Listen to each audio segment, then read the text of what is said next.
गौरी आवाहन 2025 संपूर्ण माहिती। नमस्कार सर्वांना, मी प्रांजली। या व्हिडिओमध्ये मी तुमच्यासोबत गौरी आवाहनाचा शुभ मुहूर्त, दुसऱ्या दिवशी महापूजा, महानैवेद्य आणि महाआरतीचा शुभ मुहूर्त, तिसऱ्या दिवशी गौरी विसर्जनाचा शुभ मुहूर्त, तसेच गौरी आवाहन करतेवेळी म्हणजेच गौरी तुळशी जवळून आपल्या घरात आणतेवेळी दोन महिलांमध्ये एक संभाषण केलं जातं। त्यामध्ये काय म्हणायचं आहे, गौरी घरात आणल्यानंतर त्यांचं पूजन कसं करायचं आहे, त्यांना नैवेद्य काय दाखवायचं आहे, त्या नैवेद्याचं नंतर काय करायचं आहे, गाठी कधी घ्यायच्या आहेत, गाठी कशा पाडायच्या आहेत, महानैवेद्यामध्ये कोणकोणते पदार्थ बनवायचे असतात, काय स्वयंपाक बनवावा लागतो, महानैवेद्य झाल्यानंतर कोणती आरती आपल्याला करायची आहे, अनुराधा नक्षत्र, ज्येष्ठा नक्षत्र तसेच मूळ नक्षत्र यांची माहिती व गौरी विसर्जन करताना कोणता मंत्र म्हणायचा आहे तो मंत्र सुद्धा या व्हिडिओमध्ये मी तुमच्यासोबत शेअर करणार आहे। त्यामुळे हा व्हिडिओ खूप माहितीपूर्वक असणार आहे आणि पारंपरिक विधिवत पद्धतीने या सगळ्या गोष्टी कशा करायच्या हे मी तुमच्यासोबत शेअर करणार आहे। हा व्हिडिओ बघितल्यानंतर गौरी आगमनाबद्दल किंवा गौरी आवाहनाबद्दल किंवा या संपूर्ण 3 दिवसाच्या सणाबद्दल कोणताही प्रश्न तुमच्या मनामध्ये उरणार नाही। त्यामुळे हा व्हिडिओ संपूर्ण बघावा। गौरी घरात घेताना एका तामणामध्ये कोरडं कुंकू घ्यायचं आहे, त्यामध्ये उष्ट न केलेलं स्वच्छ देवपूजेसाठी आपण जे पाणी वापरतो ते पाणी मिक्स करायचं आहे आणि हे कुंकू थोडंसं पातळ ओलं करून घ्यायचं आहे आणि घरातील सवाष्णी स्त्रीने म्हणजे आपल्या घरातील लक्ष्मीने तुळशीपासून ते आपल्या देवघरापर्यंत आणि जिथे आपण महालक्ष्मी उभ्या करणार आहोत तिथपर्यंत कुंकवाच्या हाताने फरशीवर छापे उमटवत घरात यायचं आहे। गौरी घरात आणताना कधीही शांतता नसावी। गौरी घरात आणताना आपल्या देवघरातील जी घंटी असते ती मुलांच्या हातामध्ये द्यायची आहे आणि ती वाजवायची आहे, किंवा एखादी प्लेट आणि चमचा घ्यायचा आणि तो मुलांना वाजवायला लावायचा आहे आणि वाजवत गाजवत गौरी ज्या आहेत त्या आपल्याला घरात आणायच्या आहेत। गौरी घरात आणण्यापूर्वी आपल्या घराचं जे मुख्य प्रवेशद्वार असतं त्याच्या उंबरठ्यावर मध्यभागी गव्हाने भरलेला एक तांब्या किंवा मापट भरून ठेवायचा आहे। ज्यांच्या हातात गौरी असतात त्यांनी त्यांच्या उजव्या हाताने त्या गौरींची जी परात आहे किंवा ज्यामध्ये गौरी ठेवलेल्या आहेत त्याने ते मापट जे आहे ते ओलांडायचं आहे आणि त्या स्त्रीने किंवा जेवढे जण आपण गौरी घरात आणताना तिथे उपस्थित आहोत त्या सर्वांनी उजवा पाय घरामध्ये टाकून घरामध्ये प्रवेश करायचा आहे। सुरुवातीला मी उल्लेख केल्याप्रमाणे ज्यांच्या हातात गौरी असतात व ज्या कुंकवाचे छापे उमटवत असतात त्या दोघींमध्ये एक संवाद केला जातो। तो संवाद अशा प्रकारे, जी महिला कुंकवाचे छापे देत आहे त्या महिलेने ज्या महिलेच्या हातामध्ये गौरी आहेत त्यांना विचारायचं कोण आलं, आणि ज्यांच्या हातामध्ये गौरी असतात त्यांनी म्हणायचं गौरी आल्या। त्यानंतर कुंकवाचे छापे देणाऱ्या महिलेने म्हणायचं कशाच्या पावली, आणि त्यानंतर गौरी हातात घेतलेल्या महिलेने म्हणायचं सोन्याच्या पावली।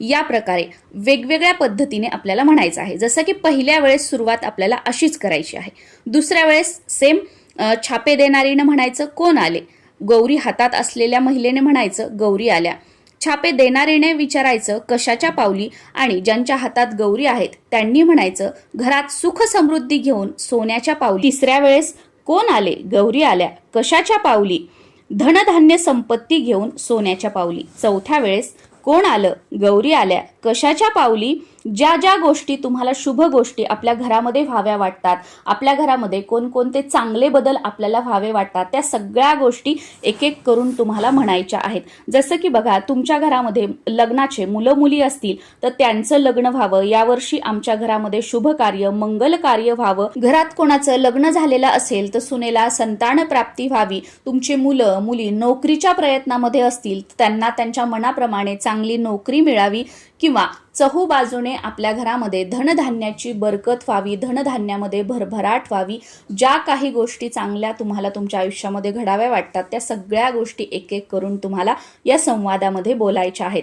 आणि हो, हा खरोखर अनुभव आहे। पुढच्या वर्षीच्या गौरी गणपती येईपर्यंत गौरी आगमनावेळी तुम्ही बोललेल्या जवळजवळ सगळ्या गोष्टी, तुमच्या सगळ्या इच्छा पूर्ण झालेल्या असतात। शेवटी काय बघा, आपला विश्वास महत्त्वाचा आहे। गौरी घरात आणल्यानंतर त्यांचं पूजन करायचं असतं, नैवेद्य दाखवून त्यांची आरती करायची असते। बऱ्याच भागांमध्ये भाजी भाकरीचा नैवेद्य जेव्हा आपण गौरी घरामध्ये आणतो तेव्हा दाखवला जातो। या भाजीमध्ये मेथीची भाजी किंवा शेपूची भाजी बनवली जाते, किंवा या व्यतिरिक्त कोणतीही जी पालेभाजी असते ती बनवली जाते। किंवा आपापल्या रूढी परंपरेप्रमाणे नैवेद्य हा वेगवेगळा असू शकतो। जसं की आमच्याकडे आपण गौरींसाठी जे काही फराळाचे पदार्थ बनवतो तर अशा 5 फराळी पदार्थांचा नैवेद्य दाखवला जातो। त्यामध्ये वेगवेगळ्या प्रकारचे लाडू आवर्जून असतात। त्यानंतर दुसऱ्या दिवशी महानैवेद्यासाठी 16 प्रकारच्या भाज्या, चटण्या, पुरणपोळीचा 5 पक्वान्नाचा स्वयंपाक बनवला जातो आणि त्याचा महानैवेद्य महापूजा झाल्यानंतर दाखवला जातो। या 3 दिवसात नैवेद्यासाठी आवर्जून केळीच्या पानांचा उपयोग केला जातो आणि जेवणासाठी सुद्धा केळीचे पान वापरले जातात। भलेही आपण केळीच्या पानाखाली चांदीचं ताट, स्टीलचं ताट किंवा तांब्या पितळेचं ताट ठेवू, पण नैवेद्य वाढण्यासाठी केळीच्या पानाचाच उपयोग आवर्जून करावा। महापूजा झाल्यानंतर एखादं जोडपं किंवा सवाष्णी स्त्री जेवायला बोलवली जाते। हे आमच्याकडे केलं जातं। तुमच्या रूढी परंपरेप्रमाणे तुमच्याकडे बोलवलं जात नसेल तर तुम्ही नाही बोलावलं तरी सुद्धा चालतं।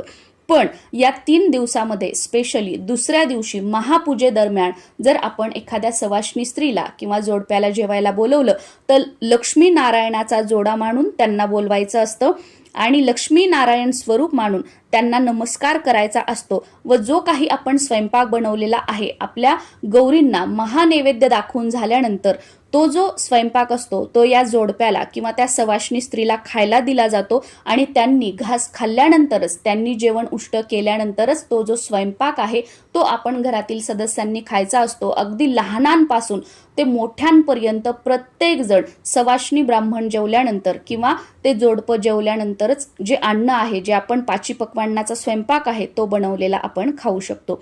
त्या सवाष्णी स्त्रीला आल्यानंतर बसायला आसन द्यायचं आहे।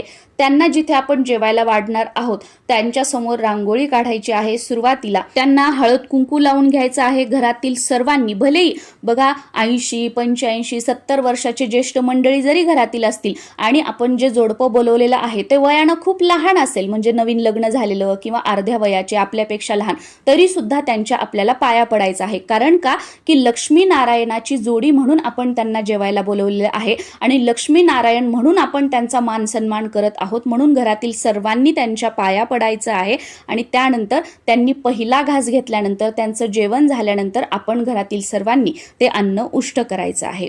जेवण झाल्यानंतर त्या सवाष्णी महिलेची ओटी भरायची आहे। त्यांच्यासोबत जे त्यांचे मिस्टर असतील त्यांना दक्षिणा द्यायची आहे किंवा ती महिला जी असेल त्यांना दक्षिणा द्यायची आहे। परत एकदा त्यांना नमस्कार करून आपल्याला त्यांना वाटी लावायचं आहे। असं आमच्याकडे महालक्ष्मीच्या 3ही दिवस सवाष्णी जी असते ती जेवायला असते। तुमच्याकडे जर 1 दिवस असेल म्हणजे महानैवेद्याच्या दिवशी तर तुम्ही फक्त त्या दिवशी बोलवू शकता किंवा या अगोदर जर तुम्ही कधी बोलवलेली नसेल सवाष्ण किंवा एखादं जोडपं आणि जर तुमची इच्छा असेल तर तुम्ही नक्कीच बोलवू शकता, काही हरकत नाही। शेवटी आपल्या घरातील मोठ्या मंडळींना विचारा आणि हा निर्णय मग तुम्ही घेऊ शकता।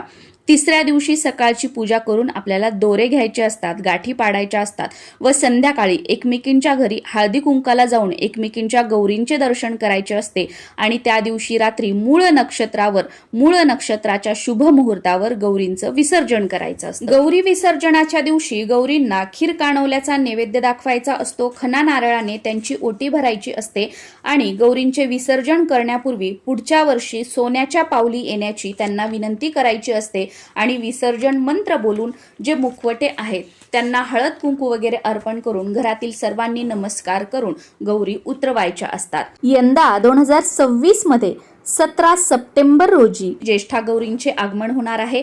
भाद्रपद शुद्ध पक्षातील अनुराधा नक्षत्रावर ज्येष्ठा गौरींचे आगमन आपल्या घरात होत असते। ज्येष्ठा नक्षत्रावर त्यांचं पूजन केलं जातं आणि मूळ नक्षत्रावर विसर्जन केलं जातं। गौरी ही आपल्या घरी 3 दिवसांसाठी आलेली पाहुणी असते आणि ती माहेरवाशीण म्हणून सुद्धा आपल्या घरी येत असते। आपापल्या कुटुंबातील रीतिरिवाजाप्रमाणे गौरी बसवायच्या असतात आणि त्यांचं पूजन करायचं असतं। गौरी म्हणजे भगवान शिवशंकर यांच्या पत्नी आणि श्री गणेश यांच्या आई पार्वती। गौरी हे माता पार्वती एक नाव आहे। भाद्रपद महिन्यातील अनुराधा नक्षत्रावर ज्येष्ठा व कनिष्ठा गौरींचे आवाहन केले जाते। महाराष्ट्रातील काही भागात या सणाला महालक्ष्मी पूजन किंवा महालक्ष्म्या असंही म्हटलं जातं, जसं की आमच्याकडे महालक्ष्म्या असं म्हणतात। दोघींपैकी एक भगवान विष्णू यांची पत्नी माता लक्ष्मी आणि एक शिवशंकर यांची पत्नी पार्वती, या दोघींनाही आपण लक्ष्मी म्हणून पूजतो। या दोघींमध्ये ज्येष्ठा गौरी म्हणून आपण माता पार्वतीचं पूजन करतो आणि कनिष्ठा म्हणून भगवान श्री हरी श्री विष्णूंच्या पत्नीचे म्हणजे लक्ष्मीचे पूजन करतो। यंदा 2026 मध्ये 17 सप्टेंबर गुरुवारी सकाळी सूर्य उदयापासून ते संध्याकाळी 7:52 गौरी आवाहनाचा शुभ मुहूर्त आहे। त्यामुळे अगदी विधिवत पूजन करून तुम्ही तुमच्या घरी गौरींचं आवाहन करू शकता। गौरी आगमनाची तयारी आपण अगोदरच करून ठेवायची आहे, मात्र या मुहूर्तांवरच गौरीचं घरात आगमन करायचं आहे। आपापल्या घराण्यातील रूढी परंपरेप्रमाणे गौरी ह्या उभ्या केल्या जातात किंवा त्या बसवल्या जातात। तुमच्या घरातील चालत आलेल्या प्रथेप्रमाणे तुम्हाला गौरींची स्थापना करायची आहे। त्यामध्ये पण काही भागात 5 खड्यांची पूजा करतात किंवा काही फक्त मुखवट्यांचं पूजन करतात आणि काही भागामध्ये तर एकावर एक अशी 5 सुगडं ठेवून त्यावर गौरींचा मुखवटा बसवला जातो आणि त्याचं पूजन केलं जातं आणि बऱ्याच भागांमध्ये धातूच्या साच्यावर गौरी बसवल्या जातात। आमच्याकडे पण धातूच्या साच्यावरच गौरी बसवल्या जातात। तुमच्या घरातील रूढी परंपरेप्रमाणे गौरींना साडी नेसवून अलंकाराने सजवून त्यांचं पूजन करायचं आहे।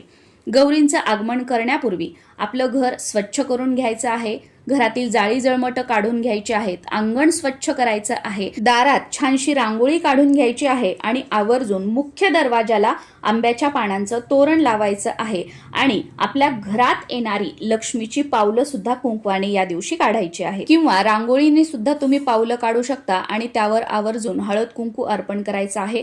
या दिवशी तुळशीचं सुद्धा पूजन करून घ्यायचं आहे। तुळशीच्या आजूबाजूची जागा सुद्धा स्वच्छ करून घ्यायची आहे। तुळशीच्या आजूबाजूला एखादा पाट ठेवायचा आहे, त्यावर वस्त्र अंथरून घ्यायचं आहे, त्या पाटाच्या सभोवताली रांगोळी काढून घ्यायची आहे आणि यावरच गौरींचे मुखवटे ठेवलेली परात किंवा थाळी किंवा सूप जे आहे ते आपल्याला ठेवायचं आहे। गौरींचं आगमन करण्यासाठी एखादी परात, थाळी किंवा सूप घ्यायचे आहे।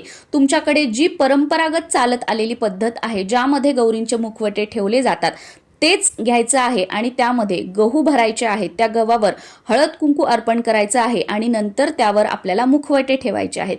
बऱ्याच भागांमध्ये जे आपले 2 मुखवटे असतात, ज्येष्ठा आणि कनिष्ठाचे, या दोन्हींच्या मध्ये एक गणपती स्वरूप सुपारी ठेवली जाते किंवा आपल्या देवघरातील गणपती बाप्पांची जी मूर्ती असते ती सुद्धा ठेवली जाते। तुमच्याकडे अशी पद्धत असेल तर तुम्हाला ती ठेवायची आहे आणि अशी काही पद्धत नसेल तर काहीच ठेवायचं नाहीये। त्यानंतर गौरींच्या डोक्यावर नवीन ब्लाउज पीस ओढून घ्यायचं आहे। त्यांच्या समोर पानाचे विडे ठेवायचे आहेत। मध्यभागी जर तुम्ही गणपती बाप्पा ठेवलेले असतील तर 3 पानाचे विडे ठेवायचे आहेत आणि त्या पानाच्या विड्यावर खोबरं, हळकुंड, 1 रुपयाचं नाणं, सुपारी, खारीक ठेवून हळद कुंकू त्यावर अर्पण करायचं आहे।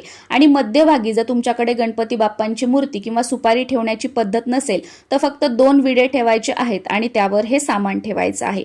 त्यानंतर दिवा लावून घ्यायचा आहे। सुरुवातीला मुखवट्यांना हळद कुंकू अर्पण करून घ्यायचं आहे। धूप दीप ओवाळून घ्यायचं आहे। फुलं अर्पण करायची आहेत। वस्त्रमाळ म्हणजे ज्याला कापसाचे वस्त्र म्हटलं जातं तर रंगवलेली वस्त्रमाळ अर्पण करायची आहे आणि दूध साखरेचा नैवेद्य दाखवून गौरी आपल्याला घरात आणायच्या आहेत। गौरी घरात आणण्यासाठी बऱ्याच ठिकाणी 5 सवाष्ण महिलांना बोलवलं जातं। आजूबाजूच्या त्या महिला असतात। तुमच्याकडे अशी पद्धत असेल तर बोलवायचं आहे किंवा बऱ्याच जणांकडे आपल्या घरामध्ये जी काही सर्व मंडळी असतात तीच मिळून गौरींचं आगमन घरामध्ये करत असतात। तर आमच्याकडे आजूबाजूच्या महिलांना बोलवलं जात नाही। फक्त आपल्या घरातील ज्या काही महिला असतात, लहान मुलं वगैरे सगळी मंडळी असतात, ते सर्वजण मिळून वाजत गाजत गौरी घरात आणतो। गौरी घरात आणल्यानंतर जिथे आपण गौरी उभ्या करणार आहोत तिथे किंवा बऱ्याच भागांमध्ये देवघरासमोर गौरी ठेवल्या जातात। तुमच्याकडे जी पद्धत आहे त्यानुसार तुम्हाला त्या जागेवर गौरी ठेवायच्या आहेत। जिथे आपण घरात आणल्यावर गौरी ठेवणार आहोत तर त्या जागेवर सुद्धा एखादा चौरंग किंवा पाट अगोदरच मांडून ठेवायचा आहे। त्यावर सुद्धा वस्त्र अंथरून घ्यायचं आहे। त्या पाठाभोवती रांगोळी काढायची आहे आणि त्यावर गौरी ठेवायच्या आहेत। नंतर घरात आणल्यानंतर सुद्धा सुरुवातीला दिवा लावायचा आहे। त्या गौरींना हळदी कुंकू अर्पण करायचं आहे, फुलं अर्पण करायची आहेत, वस्त्रमाळ अर्पण करायची आहे आणि ज्या सर्व काही सवाष्णी आलेल्या आहेत त्यांना सुद्धा पूजन करायला लावायचं आहे किंवा आपल्या घरातील ज्या सवाष्णी महिला असतात त्यांनी पूजन करायचं आहे। आणि त्यानंतर मग इथे तुमच्याकडे जो काही नैवेद्य असतो भाजी भाकरीचा किंवा फराळाच्या 5 पदार्थांचा, आमच्याकडे हाच असतो, तो नैवेद्य दाखवायचा आहे किंवा याच्या व्यतिरिक्त अजून कोणता नैवेद्य दाखवला जात असेल तर तो दाखवायचा आहे आणि त्यानंतर घरातील ज्या सर्व महिला आलेल्या आहेत त्यांना सुद्धा हळदी कुंकू लावून घ्यायचं आहे आणि त्यानंतर मग त्या ज्या महिला आहेत त्यांच्या घरी जातात आणि मग आपण गौरी उभ्या करायच्या आहेत। असा हा 3 दिवसांचा गौरींचा सण असतो। पहिल्या दिवशी गौरी आवाहन, दुसऱ्या दिवशी महापूजा करून महानैवेद्य दाखवून महाआरती केली जाते। दुसऱ्या दिवशी महापूजेचा मुहूर्त दिवसभर आहे, फक्त सकाळी 10:43 ते दुपारी 12:15 हा राहू काळ सोडून तुम्ही पूजन करू शकता। दुसऱ्या दिवशीच्या पूजेची पद्धत सुद्धा प्रत्येक भागानुसार किंवा तुमच्या घराच्या परंपरेनुसार वेगवेगळी असू शकते। तर तुमच्या रूढी परंपरेनुसार तुम्हाला दुसऱ्या दिवशीची महापूजा, नैवेद्य आणि आरती करायची आहे। आरतीमध्ये सुरुवातीला गणपतीची आरती, त्यानंतर महालक्ष्मीची आरती, नंतर आपल्या कुलदैवताची आरती, कुलदेवीची आरती आणि आपल्या गुरूंची आरती, याप्रमाणे 5 आरत्या करायच्या असतात। आमच्याकडे तरी या 5 आरत्या केल्या जातात, पण तुमच्याकडे या व्यतिरिक्त अजून कोणत्या आरत्या केल्या जात असतील तर त्या तुम्हाला करायच्या आहेत। दुसऱ्या दिवशी म्हणजे महापूजना दिवशी बऱ्याच जणांकडे फक्त एकच वेळा पूजा केली जाते, म्हणजे महापूजा केली जाते आणि बऱ्याच जणांकडे सकाळ व संध्याकाळ 2 वेळा गौरींचं पूजन केलं जातं आणि 2 वेळा त्यांना नैवेद्य दाखवून 2 वेळा आरती केली जाते। जसं की आमच्याकडे सुद्धा 2 वेळा पूजन करण्याची पद्धत आहे, 2 वेळा नैवेद्य दाखवला जातो आणि 2 वेळा आरत्या सुद्धा केल्या जातात। आणि तिसऱ्या दिवशी म्हणजेच यंदा 19 सप्टेंबर रोजी संध्याकाळी 6:38 पर्यंत गौरींचं विसर्जन करायचं आहे। गौरींचं विसर्जन करताना हा मंत्र आवर्जून म्हणायचा आहे, यांतु देवगणा सर्वे पूजा मादाय मामकिम इष्टकाम समृद्ध्यर्थम पुनरअपि पुनरागमनाय च। परत एक वेळा सांगते, यांतु देवगणा सर्वे पूजा मादाय मामकिम इष्टकाम समृद्ध्यर्थम पुनरअपि पुनरागमनाय च।